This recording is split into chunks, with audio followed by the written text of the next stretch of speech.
out there. This is Beat and Measure. This is our new music podcast we're doing.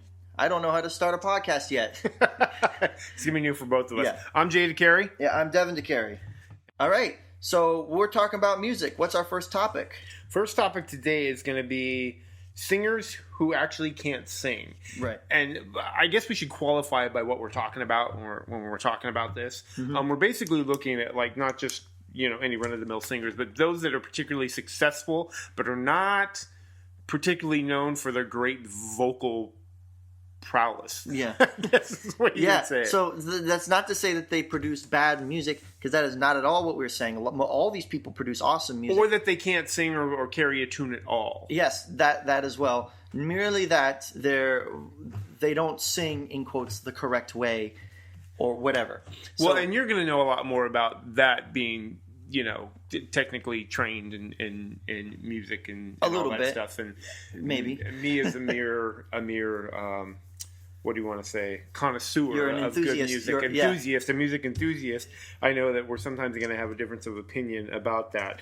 But anyway, one of the let me just start the topic. I'll bring it right out. One of the ones that drive me crazy, and they're getting away from it a little bit now, and I'm happy about that. Yeah. But this whole auto-tune craze that went nuts in the early 2000s, and everything was auto-tune. Yeah. And to me, one of the biggest offenders in this case is Jason Derulo. Yeah. And so I kind of have a question mark next to him as being a singer who can't sing. And I say that only because I don't think we've really heard him sing yet. Yeah. Yeah, I remember that Jason Derulo was a thing a couple years back. Yeah, lots of autotune. Then that craze kind of, I think it's dying down. I don't hear it as much on the radio. It is dying down. That's a good thing. Yeah, because people sort of called it out. I feel like there's an outcry of sorts against autotune. First, I just thought it was a fad, and he wanted to be on the fad. But then it was like everything. Yeah. He even had his little trademark where he was threw in his name. Jason Derulo. Exactly, and it was always autotuned. Yeah. And I was like, okay. Exactly. It just lost its luster. It lost its draw. I think the classic example to me of a singer who can't sing is Bob Dylan. Yeah, actually, he's on my list. He's on your list too. Yeah. Yeah. And I hate to disparage the great, of course not, talent that is Bob Dylan, because he is a great songwriter. Yes. To give credit where credit is due. Yeah. But yeah, how did he ever get in the studio? I don't know, man. Dude, I think it just because obviously he doesn't sing the correct way, but he has lots of character. He's really interesting to listen to, regardless of, like, even though he's not singing the correct way. And again, like, he's legendary. Not even singing a good way. Yeah. It literally has to be, he's one of those voices that if you're not in sync with the song, or you're not getting the song or the lyrics or the musical composition of it, then his voice will push you right over the edge. He's all lyrics, and like it's all nose, really. He just sings with his nose and nothing else. Maybe his mouth is actually his nose. He sings up here, and then he draws like this. That's just how he sings. One of my first, and of course this will show you that my education was very limited in my early age, but when the We Are the World song came out, and Bob Dylan had a little solo section in that, I remember being a kid going, who the hell is that? Wait, I don't remember. Who do you think? He's one of those that are in there. I've heard We Are the World lots of times. He does you would know Bob Dylan. I'm certain I would. Yeah, he's the voice. Go back and listen to it. I will. I remember that was my education, and of course I had only known him by reputation. He was kind of a little bit after my generation. I kind of grew up in the 80s, and he was big in the 60s and 70s. But yeah, I again, excellent songwriter, and a lot of his hits are about personality in the song. Definitely not on vocal talent. No. Yeah. So that's a classic example. Yeah, back in the day. I do want to I'll throw this out there. Yeah. Because this is kind of one that covers a long span of time, and that's because she's been in the industry so long, and that's Madonna. And I want to preface that by saying she got a lot better.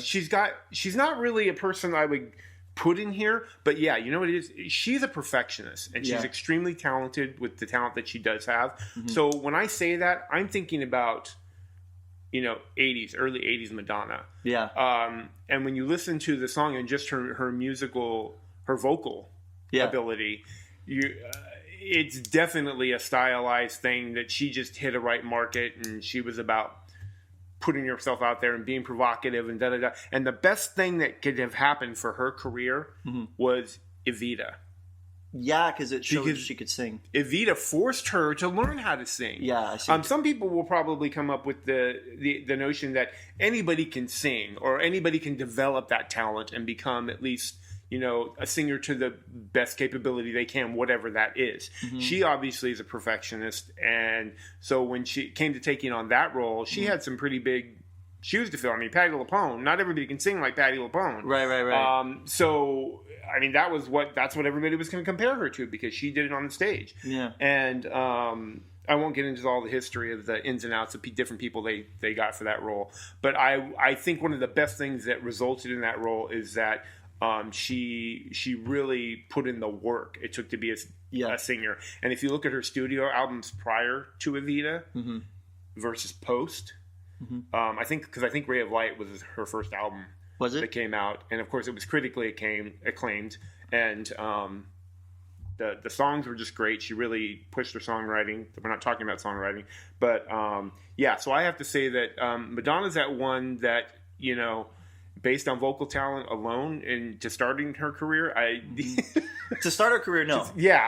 She's kind of a head scratcher. She obviously built it up into a career and then perfected all those things. And that's what's so great about Madonna, because it's really only half true that she can't. It's only really true like at the start of her career. Correct. Because early in her career, it was heavily produced pop music. You could hear the excessive echo in the music. There was a lot of instruments. Some of that was the electronica and the big, what was the big thing? The electronic drum. Yeah, the drum deal. What is that? Drum machine, I guess. Drum machine type of thing. I know that they all did it. Madonna, Michael Jackson, Prince all kind of did it in that 80s time. And she had, not that she hid her voice ever, but that you could tell that the production was really helping her with her voice. Evita, there was nothing to hide behind. She needed to carry those songs with her voice because it's so exposed. There's not a lot of Don't Cry For Me, Argentina, that starting song where it's just her voice and a drone and strings, and that's all that it is. It's an exposed voice, and she needed to carry that, and she totally did. And Madonna works very hard at her craft, and it's very admirable. So kudos to her. But again, she's one that just kind of I give an honorable mention to in this topic because she's shown you could see the two different sides of her. Not singing properly, what you would call properly, or you've trained me to understand as proper, and what she's putting out today, which is just seems to be more and more superior, or at least you can tell she's learning her craft more and more. She never gets up learning and pushing boundaries, and so that's good for anybody. But see, Madonna's key is innovation. That's what draws me to her music. She's always changing and evolving. That's really cool to see. Let's see. Well. Let's talk about somebody else that's kind of back from the 80s a little bit. What you got? I don't kind of get. And I have a little bit of experience with this. And that is Fred Schneider, who's male vocalist from B-52s. Wait, really? Oh, yeah, of course. Love Shack. Love Shack, dude. Love Shack. Love Shack, baby. Exactly. So I actually saw them live. They opened for Madonna years and years ago. Okay. And when I saw them, this is one of those, it was before Love Shack, it was before that. I think they had like 2 or 3 songs that I really knew very well. They had Rock Lobster and a couple others. And so I recognized them. I was never really a big fan of them. And they opened for Madonna, and it was a flop. They were, I don't know if it was a sound check, but you couldn't hear parts of the band. You couldn't hear him hardly at all. And then the girls were all out front, and they obviously couldn't hear themselves because they were shrieking. And so I'm getting all into it. But yeah, when I listen back on the songs that made them like really big, like Love Shack, and I'm like, anybody could be talking like this, you know? I could sing like that. We're recording a podcast. It's really, really fun. Anyway, he's one I don't get. So I don't know what his main role is, and if he's one of the main songwriters or whatnot. I would not have had him as my front man. Yeah. I don't. Yeah.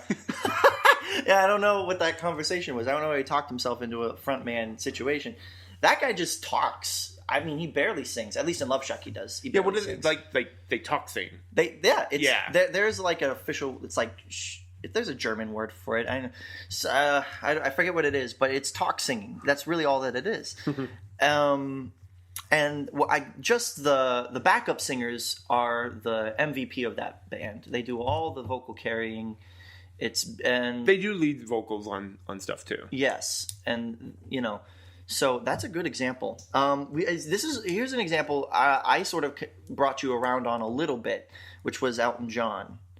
Yeah, see now I got to tell you when you say Elton John can't sing, my first reaction is, what are you talking about? Yes, and he's one of the greatest singer-songwriters. I think he's a decent singer. I don't think he's a good singer. I think he's decent. I think he's a carry a tune singer. Okay, well then I'll give you this opportunity to make your case. Okay. Why Elton John is not a proper singer. Okay. Well, look. Elton John is one of my favorites, dude. Though his orchestration and his piano, the way that he can. His beautiful piano riffs, the way that he can just play a piano like he's the lead guitarist, it's really something else. He's one of the best rock piano players I think ever. But and he really doesn't need to have a good voice, as a phenomenal voice rather, because his lyrics have so much character to them. And most of the time when you listen to him sing, he's playing a character. His voice is doing all this characterization. It's sort of like when he needs to be gritty, he does the growling when he sings, like in those big anthems he does. And then which are some of my favorites, by the way, which we'll get into later. He'll do a lot of. There's a word for this too, where he'll go like he'll slide up to his note, like he's trying to find it, and he does it on purpose. But no, does he do that because he can't? He's just not trained. I don't know. Or I'm sure he's trained vocally. I'm sure he is. But well, he was a prodigy. Yes, and a piano player at heart. I mean, that's his strong suit. Well, what I mean, whatever he's doing on purpose. I have no doubt of that. But the point remains that his songs don't show off his vocal talent. If he has it, which of course he does. But all his songs just he doesn't emphasize his voice. There's all this sliding up to the note. There's vocal fry in some cases, but his falsetto is consistent, right? Whenever he goes up to that falsetto voice, like with Benny and the Jets, or Goodbye Yellow Brick Road.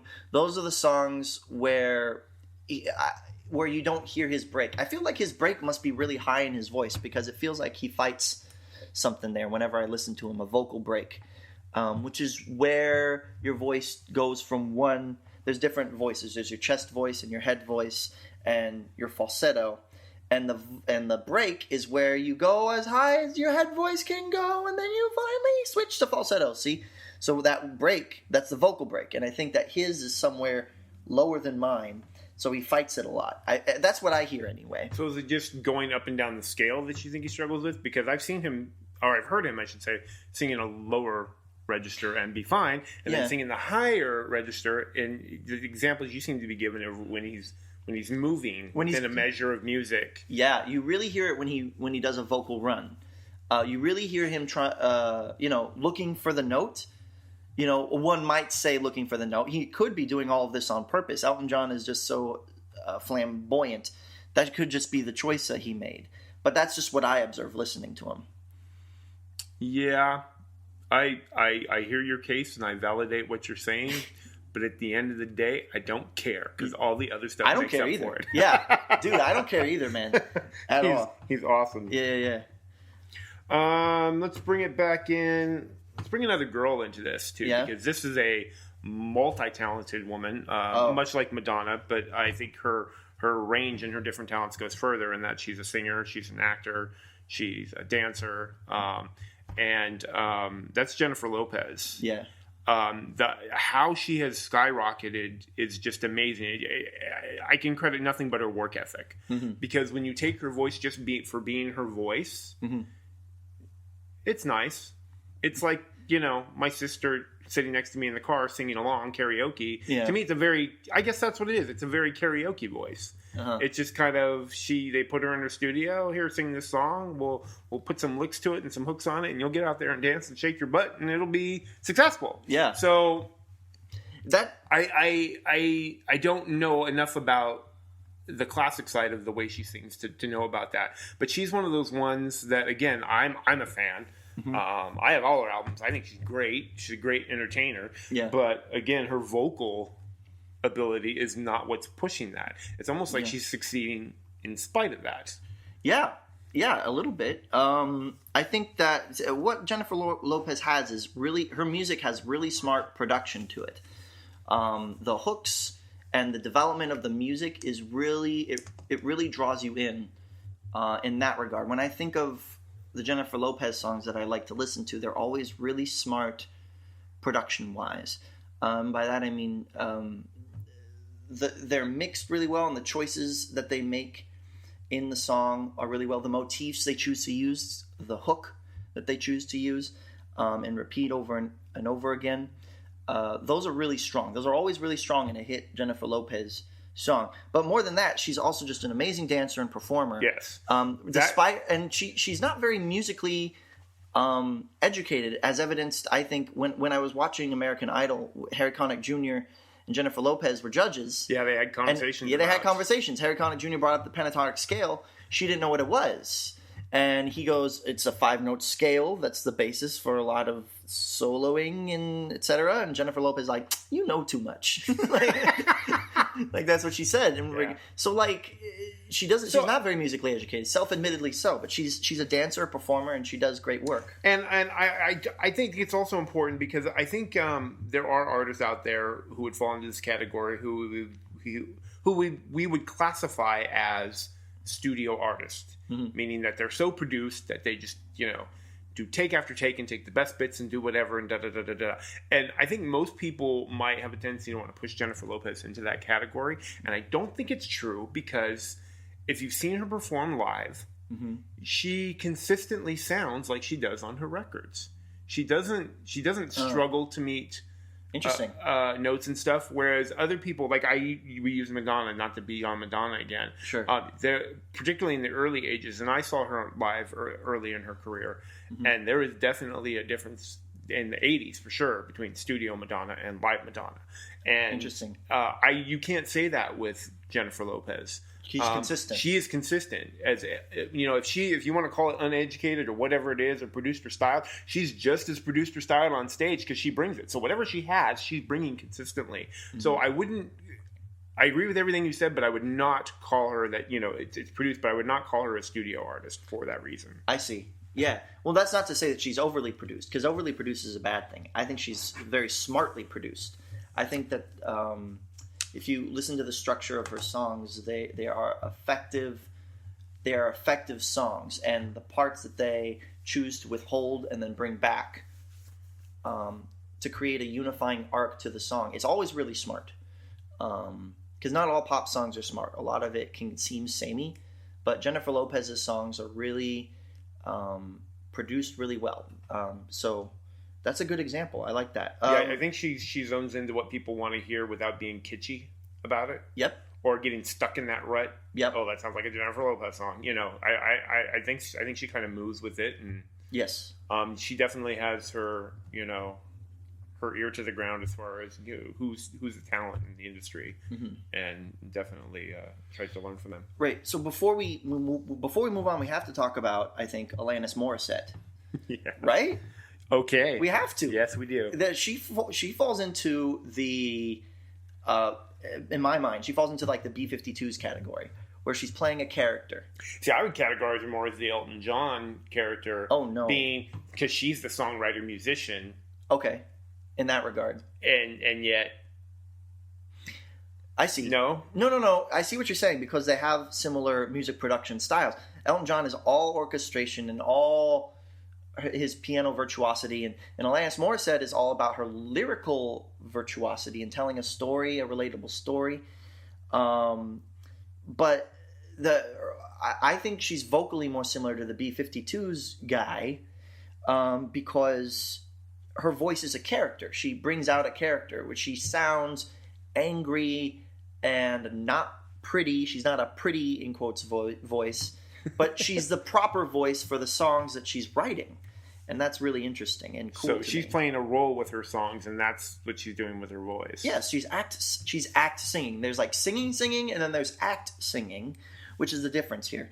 Elton John is a decent singer who supplements his voice with actor singing, whereas Alanis Morissette is all actor singing, more or less. Like, okay, you know.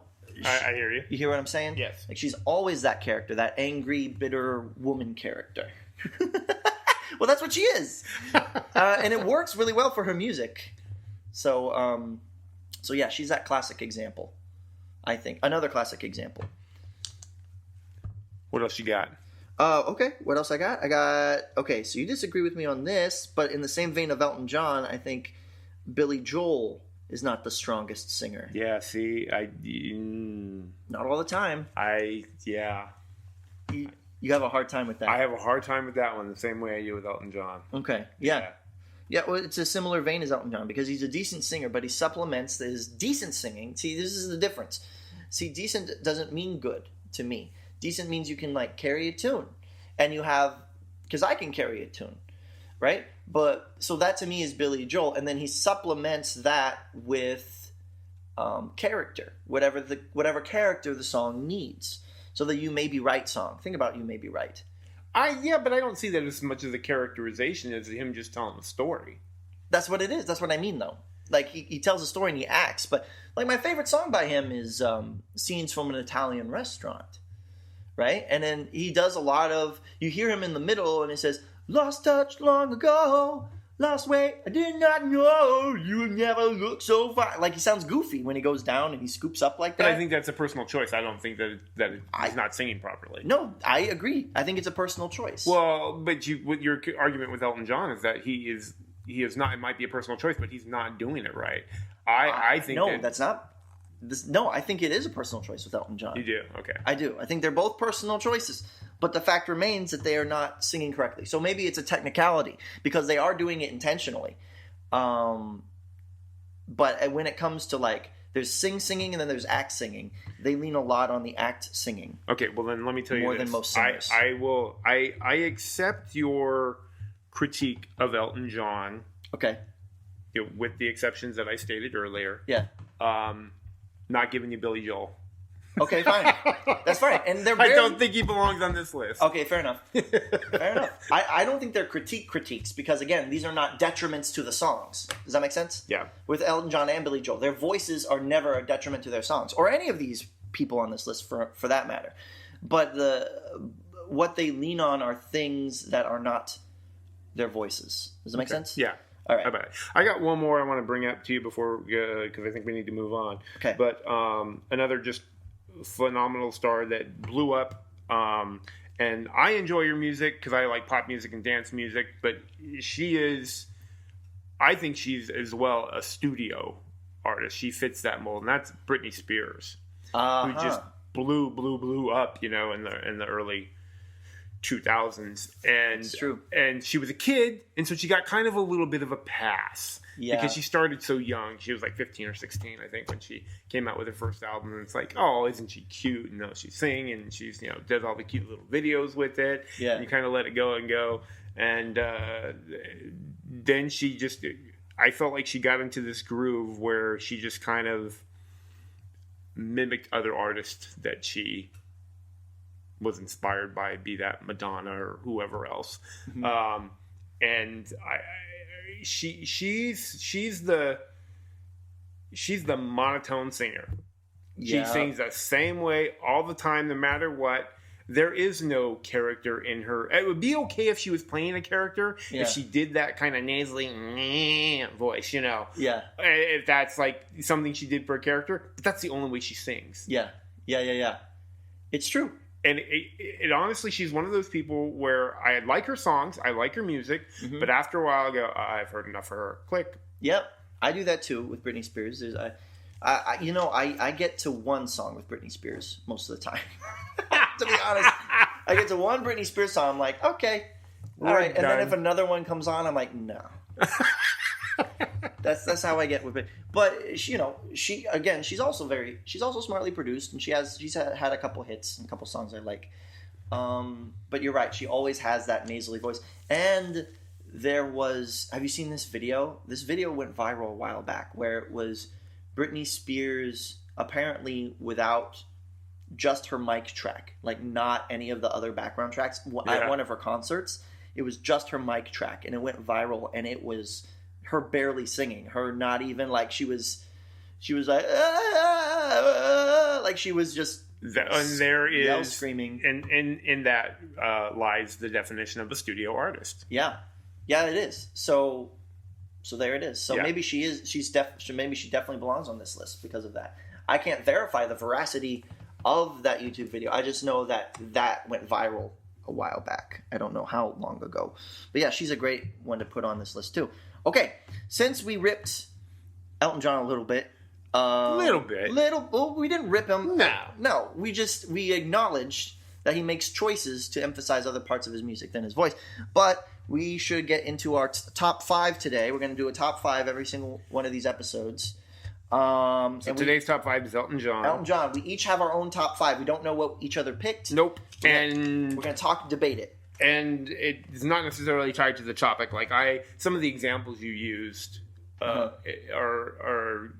going to apply to these songs. Sure. And so if you're using that as a basis for what your top 5 are, I know we're going to have some disparity here. But why don't you go ahead and...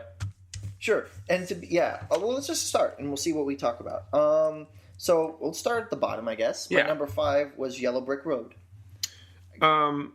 That's not even on my list. It's not on your list? No, Goodbye Yellow Brick Road is not on my list. I love Yellow Brick Road. It's so dreamlike. It's very dreamlike. My favorite Elton John songs are fun to sing. They're usually crowd friendly. That's one of them. There's a creative chord progression. It slips in and out of these. It almost feels like they're slipping in and out of keys or modes or something. I haven't done the homework to look at it.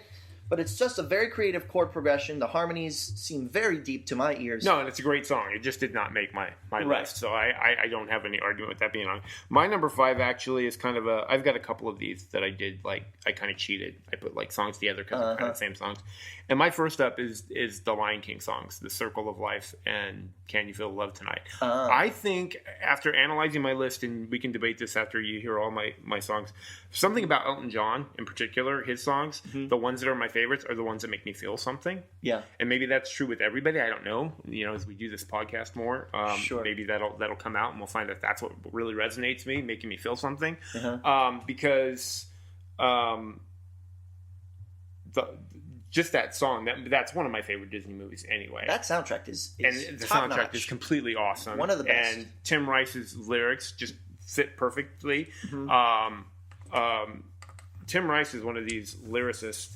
I know we're talking about vocals, so I won't talk too much about that. But that you could tell he's not squeezing stuff in. You know what I mean? Yeah. Now, sometimes you'll have lyricists that are, particularly in writing plays and stuff, they got to force this line into here, and so they do a little acrobatics words or kind of squish words together and that kind of a thing. Yes. So I think that they were a good pairing because he let Elton have the control of where the music was going, and he just filled in the gaps with the lyrics. But both those songs just give me kind of it's kind of just nice to be alive. Yeah.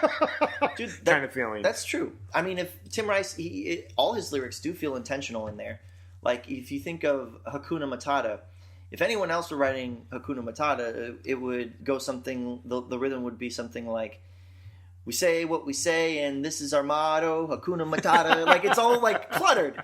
But he just, like, lets it flow off the tongue. It's all very poetic and intentional. All right, what's your number 4? My number 4 was actually Circle of Life. Oh, okay.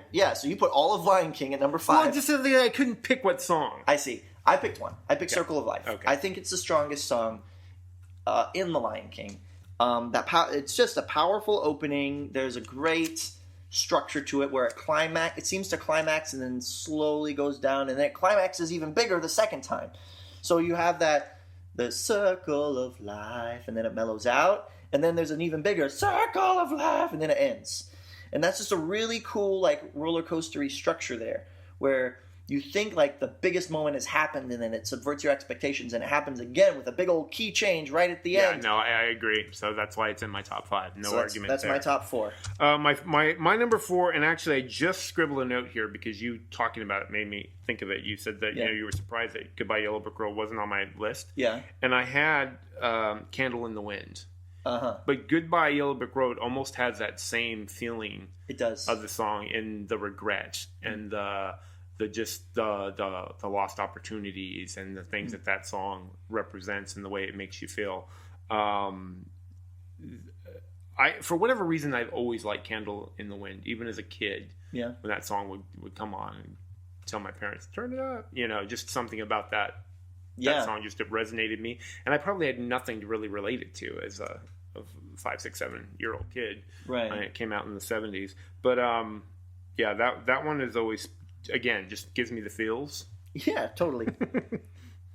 Gives you the feels. That Candle in the Wind, yeah, I guess it is a lot like Yellow Brick Road with that dreamlike vocals, really, is what it is. The other thing I like about Elton John, though, is his anthems. And I think there's almost... Well, I have a couple on my list. And one of the best ones is Philadelphia Freedom. Where'd you put that one? That's number 3. Okay, number 3. Because that just, like... I love to hear that song when I'm working on a project. It just energizes me. It just, Totally. No, yeah. In general, it's funny. This is just my personal preference. In general, I think his anthems are my least favorite. Not that they're bad, but that of the Elton John quality, I prefer other songs. But with the exception of one song, which we'll get to, it's a little up my list. My number 3 is Tiny Dancer. Tiny Dancer is number 3. Because it has this beautiful unfolding structure. It just gets bigger and bigger, and more is added to it. It starts so simple, and then it gets so complex.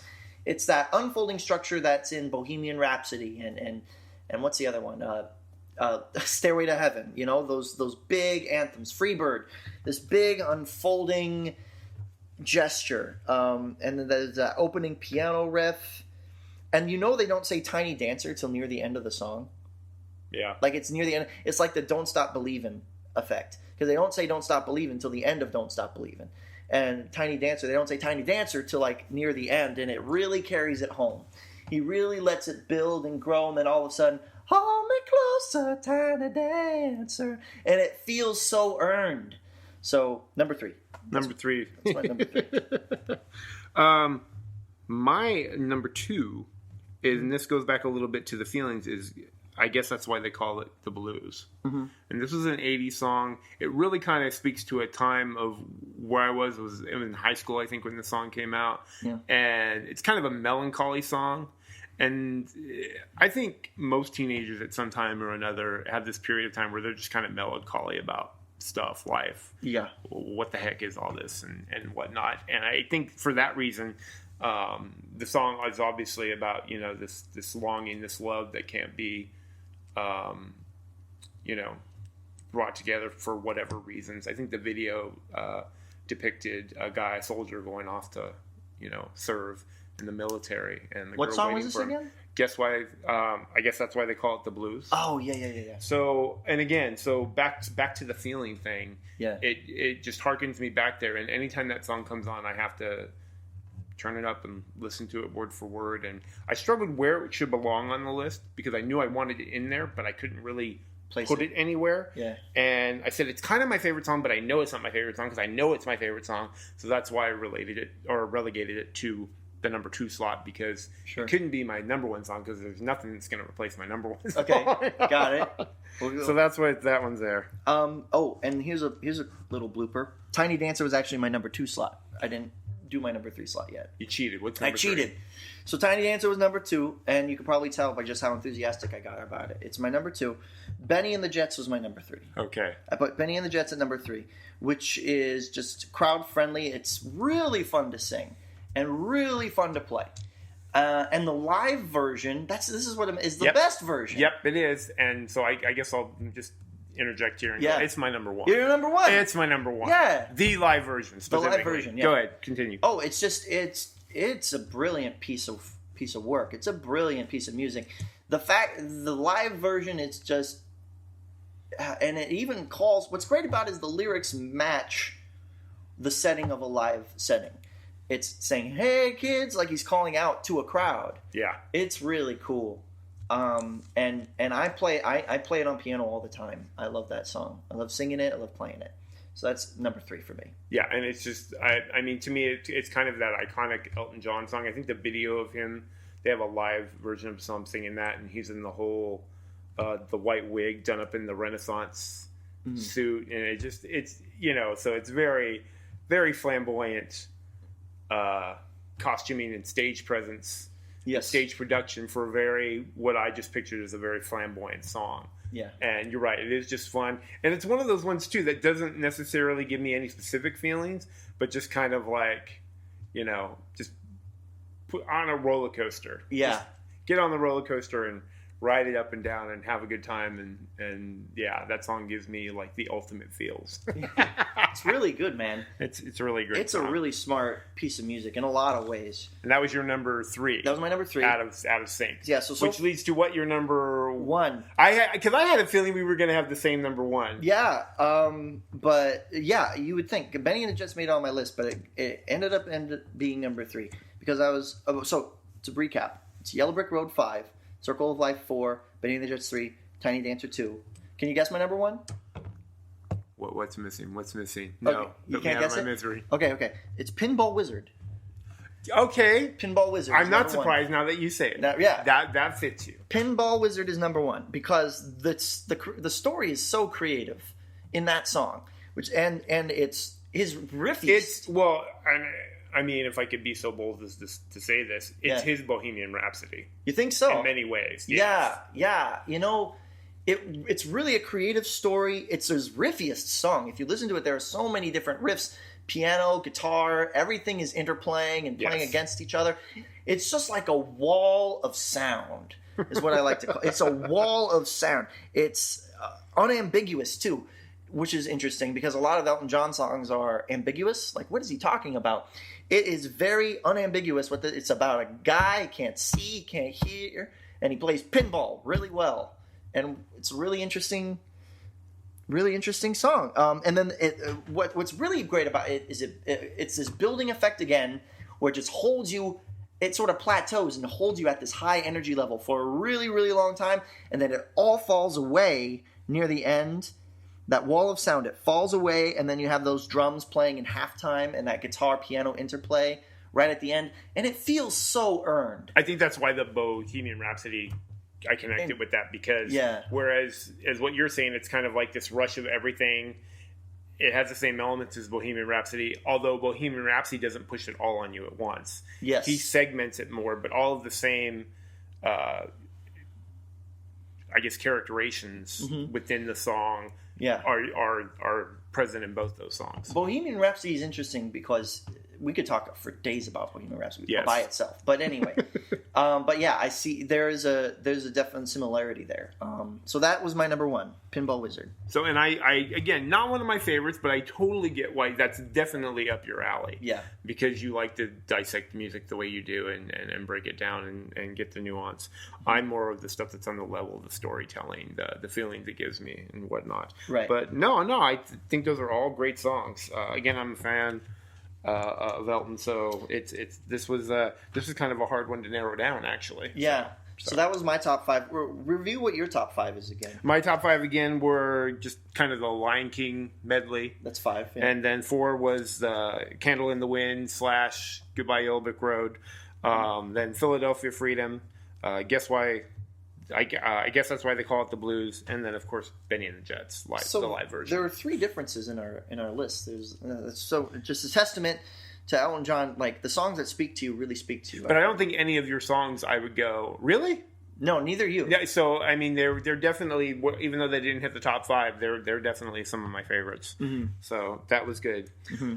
All right, one of the other things that we're going to do is a little experimentation here on each one of these podcasts, and what we're basically doing is giving each other homework assignments that we think would be interesting, just based on what we, maybe it's something we came across, or maybe we know something about the other person, or that they might like something. And since this is our first podcast, you guys don't know about the homework that was sent to us, but I had the assignment to investigate Dethklok. That's right. Which is a metal band. And it's actually a virtual metal band in that, yes, there are like live players and whatnot, but it was part of their characters in a show. Yes. And so, and I actually got introduced to a new term I hadn't heard before, and that was death metal, or metal death. Yep. And I just thought metal was like... Metal was metal. Metal was the top you can go, kind of, as far as, the... the crazy. Crazy. Yeah. No, you can go crazier. Yeah, I guess so. Yeah. So I listened to this. It's very interesting. See, we assign each other homework assignments, and one of the goals is to broaden each other's horizons. I know that you don't listen to much metal. No. So I wanted to give you a metal band. Very specific... mainstream metal, yes. Yeah. Kind of your Metallica, AC/DC, Evanescence. Those are my metal genre, which I guess to real metal enthusiasts would be considered kind soft of tame. metal. Yeah, soft metal. Soft metal. Soft metal. What do I say? I don't like it. Oh. That's a shame. It's crazy. It's all of this crazy screaming and just drums blaring and things going crazy, and then some of this even song titles just gave me pause. Yeah, like blood current or whatever that was. Yeah. I ejaculate fire. Oh my gosh! Are you serious? Yeah. Okay. I lasted for about 20 seconds of that. Okay. But no, I thank you for the introduction. Yeah. It was enlightening. I did learn some things. Mm-hmm. That music, of course, breaks into other genres. In this case, it was a television show, and how that can broaden the spectrum. Music is one of these interesting things. It's just because, I know we're just talking about music on the musicality front, but it hits so many other mediums, like, television and movies and concert halls and performance art now. Yeah. So people are incorporating things, and music is just a pivotal part of so many art forms nowadays. So I did appreciate it from that, and from I think I might have had a different perspective of it had I had the medium it was created for. If I had the background, like watch some of the TV shows. I see. Okay. Because it's an apocalyptic type show storyline that it's comes from. Yeah. And so I think if I had an appreciation for that, then the music part of it would just kind of sink in with it, and I would appreciate it more. But the music on its own by itself, with no background or no other thing, but just the music presented by itself with none of that, it's a little too much for me. Okay, fair enough. So that's where I landed on that. But not to say that I wouldn't go revisit it, particularly from that perspective, looking at it from that perspective of the TV show and what it was created for. Right. Yeah. So that was your homework assignment. I was assigned by you Sam Cooke. And did you know who Sam Cooke was when I gave that to you? Not by name, but I recognized him when you researched him. Oh yeah. Yeah. Like when I started listening to his music. Now, is he what you would call like typical R&B, like the quintessential rhythm and blues? Not quintessential, because for me that goes back to Billie Holiday and okay. I mean, yeah, he does. He was kind of like this I guess he was the beginning of what we call now as soul music. Soul music, okay. And R&B to me is well, I mean, we'll discuss. We should have that as a topic one of these days. Discussing R&B and soul and how they all kind of, and blues, how they all kind of intermix sometimes. To me, rhythm and blues is very ambiguous because I don't know what it means by itself. That would be a good show to have in the future. Yeah. But anyway, as far as this goes, I think he was kind of in that soul era, the Motown time. I mean, he wasn't signed to Motown, but that genre of music, he was right in there. Yes. So. Motown, yeah, that's definitely, it was very Stand By Me-esque, all of his music. And in contrast to this Elton John Dethklok discussion, Sam Cooke is very chill, very relaxed all the time, and I loved it. I loved listening to his music. It doesn't build, it just sits in a mood, and you absorb the mood.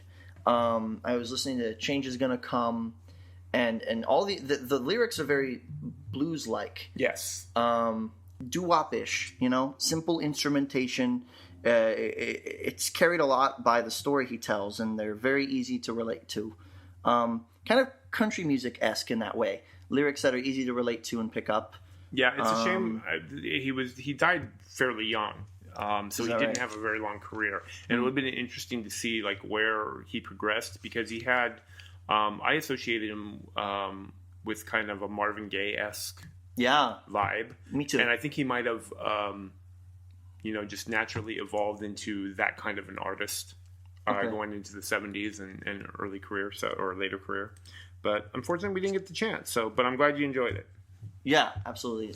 Thanks for recommending that.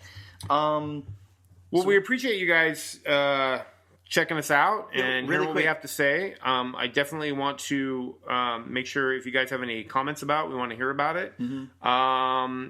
And then also homework assignment for next podcast. We got to assign each other homework for next podcast. What do you got for me? Okay, so your homework assignment is this young man by the name of Smooth McGroove. Smooth McGroove. Smooth, and then McGroove.